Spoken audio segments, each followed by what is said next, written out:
Darwin. Mailing Blue possède un certain nombre d'assistants qui vont nous permettre de mettre en place un modèle pour newsletter afin d'exploiter ce modèle plusieurs fois si nécessaire.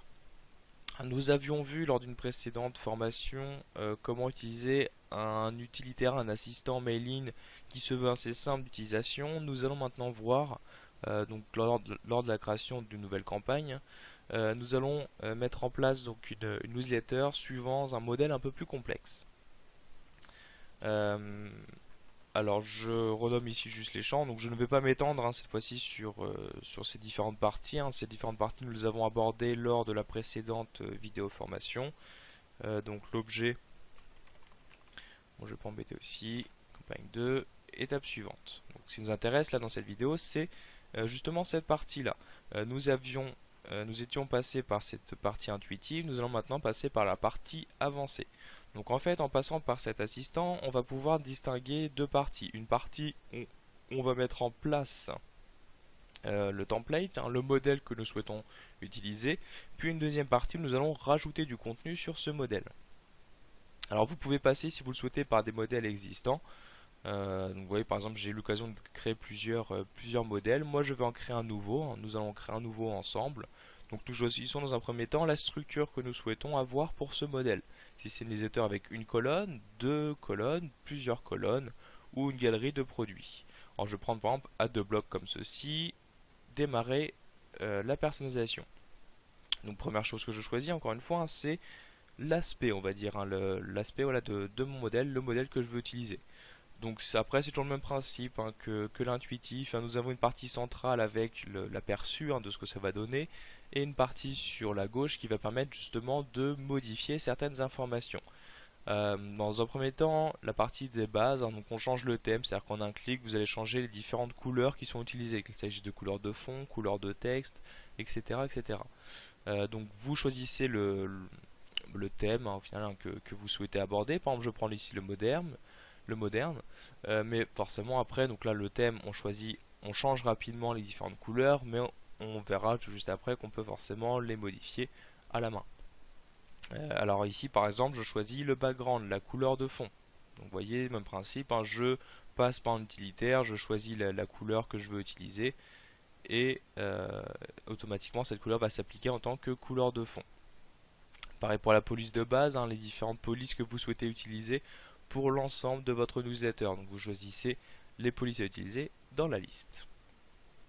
Donc ça, nous sommes dans la catégorie base. Après, nous allons pouvoir spécifier des informations qui vont être spécifiques donc à l'entête, au contenu, au menu ou au pied de page. Donc vous cliquez dans l'onglet correspondant et vous choisissez ce que vous souhaitez faire.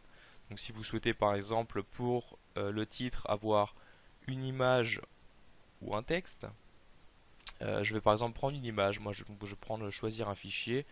Quoique je ne sais pas si j'ai l'image, donc non, je vais rester sur du texte. Bon, en tout cas pour l'image, vous voyez, la largeur doit être de 640 pixels. Vous avez le message qui apparaît quand vous survolez le bouton choisir un fichier. Bon, moi du coup je vais rester sur du texte. Je vais mettre ici Dawan Newsletter. Donc vu que c'est du texte, je choisis la couleur que je veux donner à mon texte, l'alignement, gauche, droite ou milieu, la police que je veux donner ainsi que la taille. Donc moi je vais mettre en 48 par exemple. Et ensuite le fond de mon bloc réservé à l'entête. Donc ce bloc là. Donc vous voyez tout de suite, de toute façon, vous changez la couleur de fond, vous voyez tout de suite la partie qui est modifiée. C'est vraiment l'avantage de travailler avec cet assistant. Dès que vous faites une modification dans cette partie, vous avez automatiquement un aperçu dans la partie centrale. Nous avons ensuite des liens rapides, donc pour le coup l'arrière-plan que vous souhaitez pour les liens rapides. Toujours le même principe, couleur de fond, couleur de texte, couleur des liens. Donc quelle est cette partie? En fait il s'agit au final d'un seul partie qui va se trouver au-dessus de l'entête. Donc c'est en gros la partie qui contient le texte, voire la version internet par défaut. C'est en gros le lien qui va être cliquable et qui va nous permettre d'accéder à la version web de cette newsletter.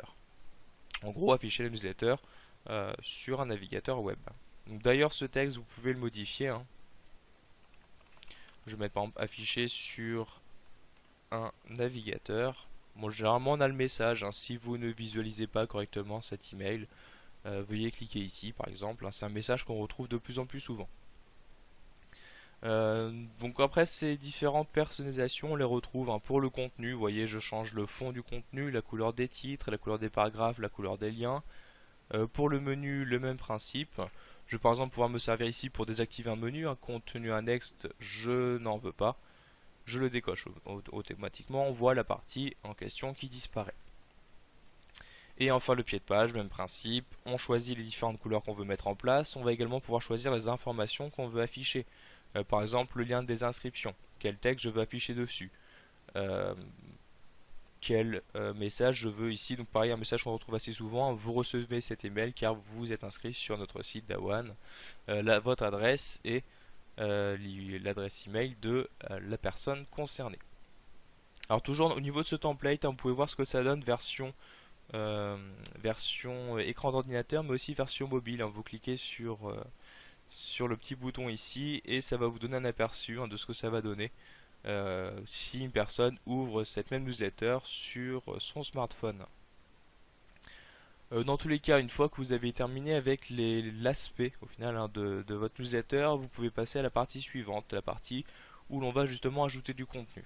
Donc là, on vient de créer ce qu'on appelle un template, hein. Il s'agit tout simplement d'un modèle que vous allez pouvoir réutiliser X fois donc sur vos différentes campagnes. Donc je vais par exemple l'appeler modèle screencast et je clique sur le bouton ajouter du contenu. Donc maintenant il me suffit moi d'ajouter de mon côté du contenu. Donc je clique sur éditer si je veux modifier un bloc. Donc là on met en place le titre et à l'intérieur le texte. Bon, toujours le même principe, on a accès à différentes options de mise en forme, hein. Si je veux mettre en gras, je veux changer l'alignement, etc., etc. Donc sauvegarder les changements, je modifie cette partie là. À tout moment on peut rajouter des blocs hein, forcément parce que là on se retrouve un peu limité hein. Donc vous avez le plus ici si vous souhaitez rajouter une partie à l'intérieur de votre newsletter. Donc soit une partie avec seulement du texte, avec une image, donc plus ou moins large, et image soit à gauche soit à droite. Donc par exemple image à droite comme ceci, ça me rajoute le bloc correspondant, je choisis encore une fois le titre, l'image, je clique sur le bouton choisir un fichier, et la description correspondante. Et enfin je clique sur sauvegarder les changements. Bon après chacun des blocs vous pouvez les déplacer, hein. Vous avez l'icône correspondant, vous faites un glisser-déposer vers la partie sur laquelle vous souhaitez déplacer l'information. Automatiquement ça va changer l'organisation qui a été faite au niveau du sommaire. Bon bref, ici je ne vais pas m'étendre sur la partie ajout du contenu, hein. Vous voyez rien de bien compliqué. On ajoute du contenu avec ce bouton plus, on le déplace avec ce bouton là, on peut à tout moment le supprimer avec celui-là ou le modifier avec le bouton éditer. Une fois que c'est terminé, vous cliquez sur le bouton suivant, donc on a un aperçu de ce que ça donne, est-ce que ça vous convient ou pas. Si ça ne vous convient pas, vous cliquez sur effectuer d'autres changements. Si cela vous convient, vous cliquez sur sauvegarder et finir. Nous allons donc retrouver sur cette interface de campagne où il nous suffit de continuer la campagne, donc envoyer le fichier BAT, préciser le destinataire, etc., etc. Bon pareil, je ne vais pas m'étendre sur cette partie, ce n'est pas ce qui est important dans cette vidéo formation, hein. Cette partie-là, encore une fois, nous l'avions abordée lors de la précédente vidéo formation. Dans tous les cas, vous savez maintenant comment exploiter l'éditeur avancé présent dans Mailing afin de vous créer une newsletter plus personnalisée.